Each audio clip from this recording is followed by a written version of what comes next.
1 Samuel, capítulo 1, de 9 a 19, diz assim, ó. Então, Ana se levantou depois que comeram e beberam em Siló. E Eli, o sacerdote, estava assentado numa cadeira junto ao pilar do templo do Senhor. Ela, pois, com amargura de alma, orou ao Senhor e chorou abundantemente. Votou um voto dizendo: Senhor dos exércitos, se benignamente atentares para a aflição da tua serva, e de mim lembrares, e da tua serva te não esqueceres, mas da tua serva deres um filho, homem, ao Senhor darei por todos os dias da sua vida. E sobre a sua cabeça não passará navalha. Sucedeu o quê? Perseverando ela em orar perante ao Senhor, Eli fez atenção à sua boca. Porquanto Ana no seu coração falava, e só se movia os seus lábios, porém não se ouvia sua voz, pelo que Eli a teve por embriagada. E disse-lhe Eli: até quando estarás tu embriagada? Aparta de ti o vinho. Porém Ana respondeu e disse: não, Senhor, meu. Não sou uma mulher atribulada. Desculpa, eu sou uma mulher atribulada de espírito. Nem vinho, nem bebida forte tenho bebido, porém tenho derramado a minha alma perante ao Senhor. Não tenhas a tua serva por filha de Belial, porque da multidão dos meus cuidados e do meu desgosto tenho falado até agora. Então respondeu Eli e disse: vá em paz, e Deus de Israel te conceda a tua petição que lhe pediste. E disse ela: acha tua serva graça em teus olhos. Assim a mulher se foi no seu caminho e comeu, e o seu semblante já não era triste. Levantaram-se de madrugada e adoraram perante o Senhor. E voltaram e vieram à sua casa, a Ramá. Eucana conheceu a Ana, sua mulher, e o Senhor se lembrou dela. Amém? Por que o cristão passa tanta aflição, né? Já pensou nisso? Você vê que Ana é uma mulher, podemos dizer, bem-sucedida, né? Provavelmente era uma mulher bonita, era uma mulher que o marido amava muito. Ele até destaca, olha, eu te dou uma porção maior do que dou para as outras mulheres. O que te falta? Eu não sou melhor do que muitos filhos. Então vê-se que Ana era uma mulher abençoada, uma mulher de igreja, por assim dizer. Estava ela no templo, vamos dizer assim, no dia de hoje, era cristã, é verdade, mas cheia de aflição, né? Cheia de aflição. E a gente sabe a causa da aflição da Ana. Mas eu não quero tratar a causa da aflição da Ana, você já sabe, todo mundo já sabe, ela queria um filho, teve, enfim. Eu quero tratar por que essas coisas acontecem, por que a gente tem hora que tem tudo e às vezes fica em aflição. Inclusive o próprio Jesus, né? O próprio Jesus entrou em aflição. E o próprio Jesus fala: no mundo tereis o quê? Aflição. E o que Jesus fala não adianta, gente. Vai se cumprir. O que Jesus falou vai se cumprir. E às vezes a gente pergunta: mas por quê? Em primeiro lugar, porque você está na terra que ainda não é o céu. Então não adianta. A gente vai ter aflição, ou por causa dos seus projetos, porque a Ana tinha o projeto dela. O Eucana não estava muito interessado no projeto dela de ter filho, mas ela tinha. Então aquilo causava aflição. Às vezes o seu projeto, o meu projeto na terra, acaba nos causando aflição. E daí? Né? Quem não quer ter problema não sai de casa. Mas Deus fala que guarda a sua saída e a sua entrada. Então, se vai trazer aflição alguma coisa, é da terra. É verdade. Mas por que a gente tem isso? Primeiro, a aflição nos aproxima de Deus. Se você não tiver aflição, eu digo para você, sem medo de errar, você afasta do Senhor. Na verdade, até Jesus teve. Jesus, antes da cruz, começou a afligir, começou a sentir um sentimento de tristeza, de angústia, de dor. O que ele faz? O que Jesus faz? Você sabe? Vai buscar o Pai. E a aflição dele era tanto que ele falou assim, não vou dar conta. E olha que Jesus é Deus. Vem comigo, Pedro, vem comigo, Tiago, vem, João. Está muito forte a angústia. Está muito forte cumprir essa aliança. Está muito forte cumprir essa obrigação. Eu não vou aguentar. E aquilo, isso eu estou falando de Jesus. Aproximou mais Jesus de Deus. A aflição era tanta que Jesus começou a lacrimejar sangue. Isso é real? Não é fake? Porque eu estudei enfermagem um tempo, né? E quando o organismo está com muita aflição, ele entra em confusão e começa a soar sangue. Então Jesus, você imagina a angústia que Jesus estava ali. E ele faz o quê? Ele tira umas férias, ele vai para Deus. Chama os discípulos, me ajuda. É como se tivesse assim, chamou a igreja, me ajuda. E a aflição, ela te aproxima de Deus. Entenda isso. Por isso que Deus fala, né? Apresenta aí as suas razões, eu vou te justificar. E assim foi a Ana. Ela estava tão aflita que o cara pensou que ela estava bêbada. Porque a adversária provocava, o marido não estava nem aí para os sonhos dela, só queria ser o melhor, eu sou melhor do que muitos filhos, entenda isso.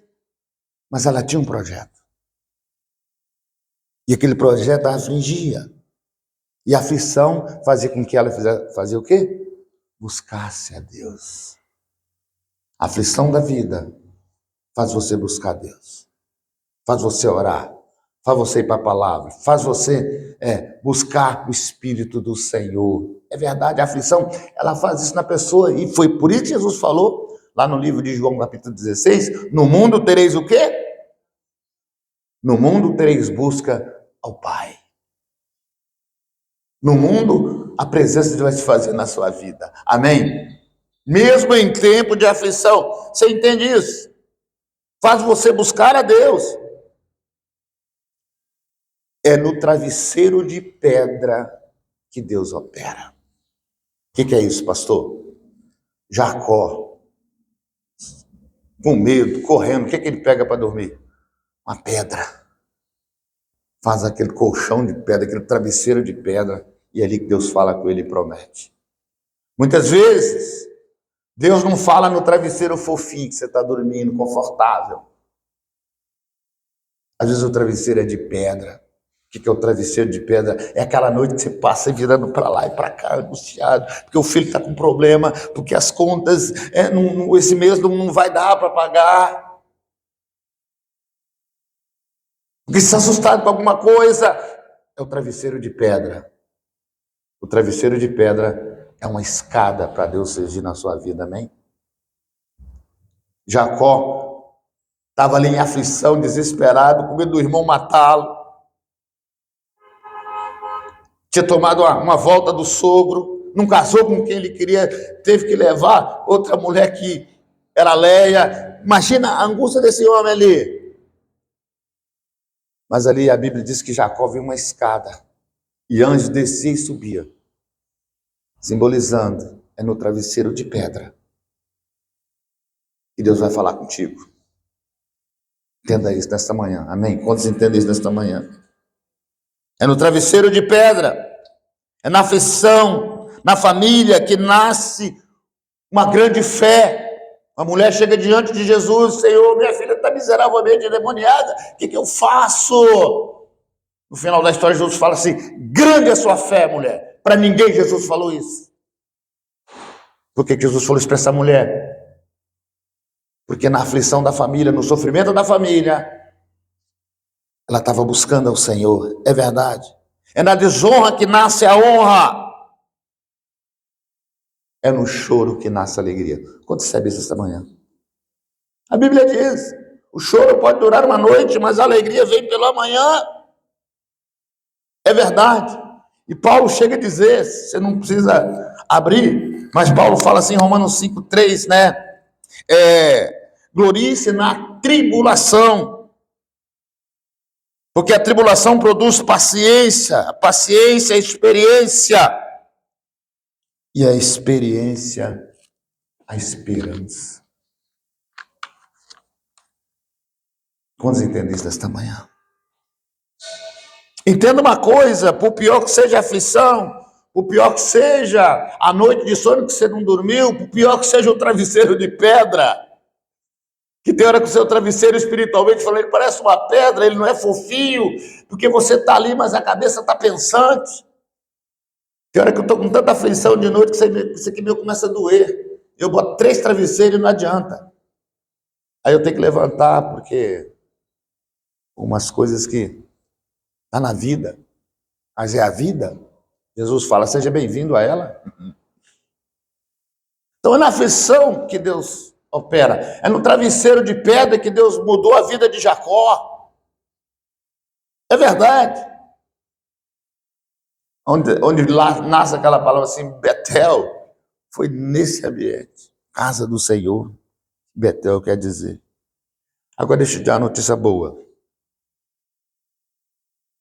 Vai passar, tudo passa. Outro dia até a Zezinha pregou aqui, tudo passa. A aflição da Ana passou. A aflição da mulher passou. Mas passou a partir de quando? A partir do momento que Deus agiu. Amém?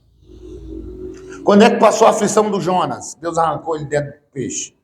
Quando ele clamou a Deus. Quando é que passou a aflição da Ana? Quando Deus respondeu. Passou. Vai passar. E a Ana agora, ao invés de chorar, ela exalta a Deus. Lá no capítulo 2, você não precisa abrir, eu vou ler daqui. O choro da Ana agora é alegria. A reclamação, por assim dizer, a apresentação a Deus e que eu quero um filho, eu quero isso, muda a minha vida. Mudou. Ela não chora mais. Por aquilo, pelo menos. Agora ela se alegra, porque é um novo dia. Passou. A aflição de Jesus passou. E depois a alegria veio da ressurreição, e alegrou não só Jesus, mas toda a terra. Vai passar. Amanhã será um novo dia. Durou uma noite. Durou uns 10 travesseiros de pedra. Eu só te dou uma notícia. Vai passar. Profetiza na sua vida. Vai passar. Vai passar. Vai passar. Em nome de Jesus. E como o próprio Davi diz, né? Novo cântico que Deus colocou na boca dele. Firmou os passos dele. Salmo 40, né? Colocou um novo cântico na vida da Ana. E no capítulo 2, ela já com filho, já abençoada, ela fala assim, no versículo 1 e 2, assim, então orou Ana e disse, olha a diferença da oração. O meu coração exulta no Senhor. O meu poder está exaltado no Senhor. A minha boca se dilatou sobre os meus inimigos. Cadê aquela mulher que vivia perseguindo ela? Dizia que ela não tinha filho, zombava dela, Penina. Porquanto me alegro na tua salvação. Quanto se alegra no Senhor nessa noite, essa manhã? Não há santo como é o Senhor.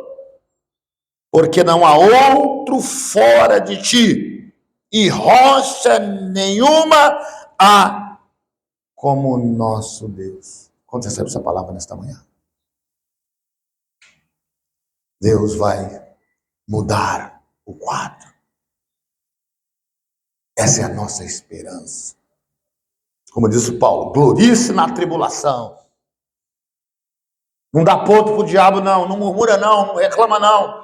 Não fala mal de ninguém, não. Apenas glorifica o Senhor. Quando estiver com um travesseiro de pedra lá, glorifica o Senhor. Vai chegar amanhã. Vai mudar o canto. Você recebe essa palavra nesta manhã? Então fica de pé, vamos orar no nome de Jesus. Glórias ao Senhor. Não há Deus declare. Não há Deus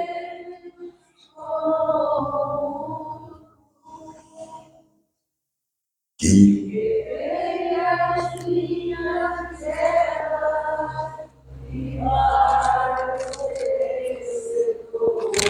aleluias. Seja adorado, Senhor.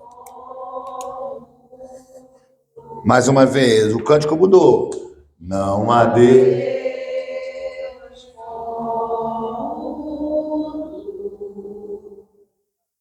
Não há Deus. Aleluia.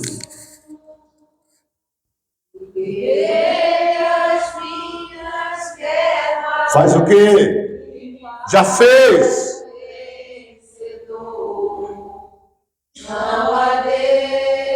Aleluia. E o que você faz agora? Eu. Faça igual a Ana. Faça isso. É tempo de adoração. As minhas mãos para te exaltar. Aleluia. Sim, bem forte. Aleluias.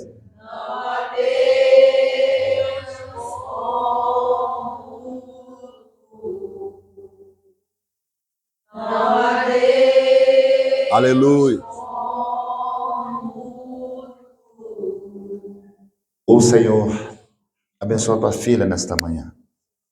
Já damos como certa a vitória da tua filha. É verdade, Senhor. Já damos certo, Senhor, assim como a Ana teve o Samuel, e ele foi um grande homem na tua história, Pai querido. Assim eu declaro a vitória da tua filha. Em nome de Jesus, em nome do Senhor. Porque não há Deus como tu. Por isso, ó Deus, muda o cântico, Senhor. Não é mais cântico de tristeza.